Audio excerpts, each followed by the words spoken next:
D, wait for it, delightful. Check out the name tag. You're in my world now, Grandma. What's up, nerds, and welcome to my week in review, where I come to you every Sunday with 3 entertainment stories that I personally find interesting, and then we discuss them down below.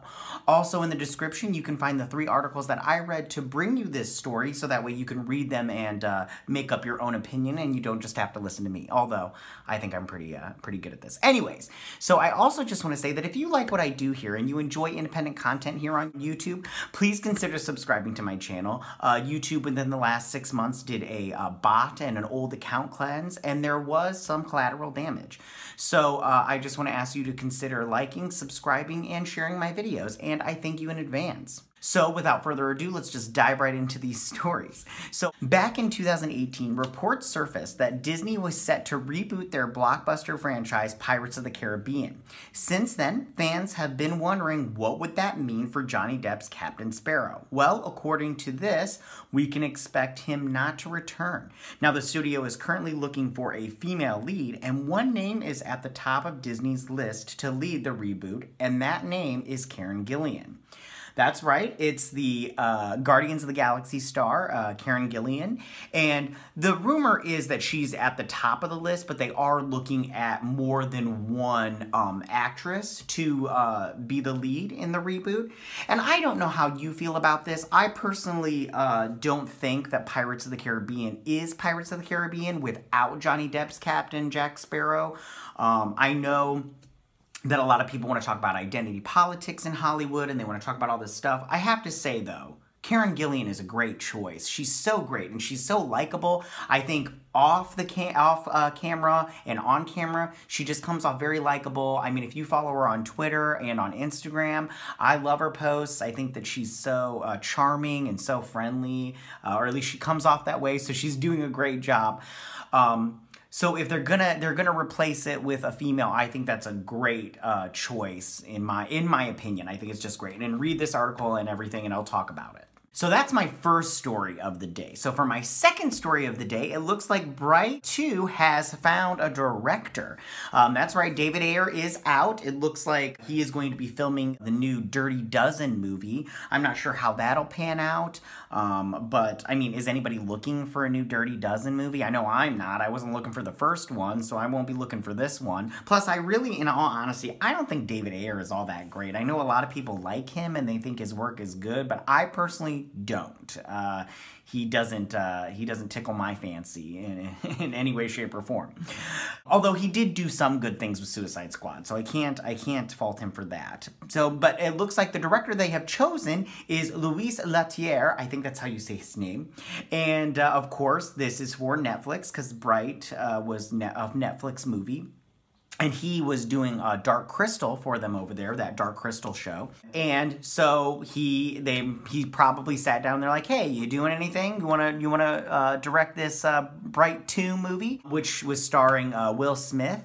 And I liked Bright 2, Bright. I thought it was a good movie. I thought that there was a lot of world there that we could still discover, that we didn't get a chance to discover, and I really wish that we would have seen more of it. So hopefully with this second movie, they'll be able to world build more and be able to explore that world of Bright.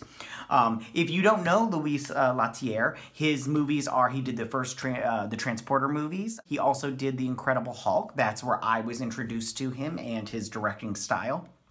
He also did the first Now You See Me, which I also saw and I liked. And then he also did Clash of the Titans. Now, I have to be honest, I personally didn't like that movie. I didn't think it was that great, but at the same time, I think that Leterrier as a director is pretty good. So that's my second story of the day. And then for my final story of the day, it's hard to imagine a Scream movie without the franchise's lead lady, but will Neve Campbell be playing Sidney Prescott one more time in the upcoming movie that's set to be directed by Ready or Not duo Matt Bertinelli Oplin and Tyler Gillette. I think that's how you say their names. If I pronounce it wrong, sorry. That's the big question. And Campbell herself chimes in on that this week. Chatting with YouTube's Jake Hamilton, Campbell reveals that she's been in touch with the duo and conversations about the potential return of Sydney are taking place. They've come to me and we're having conversations, she said. She also said that the directors have come to me with such a great appreciation for Wes's work and they really want to honor it. She then later on said, hopefully we'll be able to do it. Now, I have to say a Scream 5 movie sounds great. I don't know how it's going to be without Wes Craven. He was really the backbone of that franchise, and I think that the things he was trying to say in those movies was really great. But of course, with those movies, you can't have it without Neve Campbell's character. I think that without Neve Campbell's character, it's really, just would be weird. It would just be weird. So I think that she has to come back. And I think it would be great, because I love Neve Campbell. I grew up with her on Party of Five, and I always had a crush on her, and she's still so beautiful. So, I mean, who couldn't have a crush on Neve Campbell? Anyways, so those are my 3 stories of the day. Why don't you guys tell me how you guys feel about, how do you guys feel about Karen Gillan being the new face of Pirates of the Caribbean? And do you really wish that they wouldn't do that and just keep on Johnny Depp as the main character, Jack Sparrow? Or do you think that they should move forward without him? How do you feel about Louise Leterrier being the new director for Bright 2? And are you excited about a Bright 2? And did you like Bright 1? Go ahead and tell me how you feel about that. And then how do you feel about Neve Campbell returning to Scream 5 and a Scream 5 being made? Go ahead and leave all your comments in that section down below. If you like this video, go ahead and hit that like button. You know, I won't mind. If you're new to my channel, please hit that subscribe button. I would greatly appreciate it. I'll see you guys next Sunday on my Week in Review. You guys have a good week. Bye. Hey nerds, if you like this video, go ahead and click that Geek What icon and subscribe. And if you like this video, go ahead and join me every Sunday with my Week in Review.